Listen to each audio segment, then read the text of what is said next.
नमस्कार. बातमी आहे सोलापूर जिल्ह्यातील तापमानासंदर्भातील. सोलापूर जिल्ह्यात गेल्या काही दिवसापासून शहर आणि जिल्ह्यात असलेली तीव्र उष्णतेची लाट काल रविवारीही कायम होती. विवाह समारंभानिमित्त घराबाहेर पडलेल्या नागरिकांना अक्षरशः आगीच्या ज्वालेतून गेल्याचे अनुभवायास मिळाले.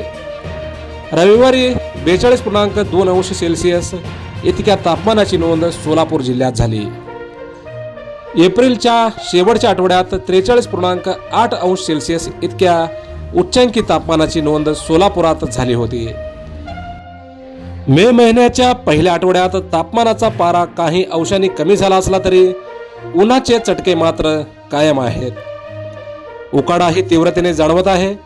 वाऱ्यामुळे उष्मा प्रकर्षाने जाणवत आहे. यामुळे सोलापूर जिल्ह्याच्या दैनंदिन व्यवहारावर परिणाम देखील थेट होताना दिसत आहे. सकाळी 10 नंतर घराबाहेर पडताना नागरिकांना उन्हाचीच चिंता वाटत असताना दिसत आहे.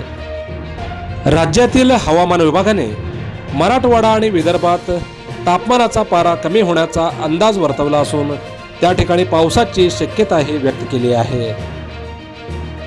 सध्या सर्वत्र लग्न सराई सुरू असून लग्नाला जाण्यासाठी नागरिकांची धावपळ सुरू आहे. पण या उन्हामुळे या नागरिकांचे हाल होताना दिसत आहेत. गरज असेल तरच दुपारी घराबाहेर पडा, अन्यथा दुपारी घराबाहेर पडू नका असे आवाहन देखील प्रशासनाकडून करण्यात येत आहे. मोजक्या, निवडक आणि महत्त्वपूर्ण बातम्या पाहण्यासाठी सबस्क्राईब करा हॅलो सोलापूर न्यूज चॅनल आणि नोटिफिकेशन मिळवण्यासाठी बेल आयकॉन प्रेस करायला विसरू नका. धन्यवाद.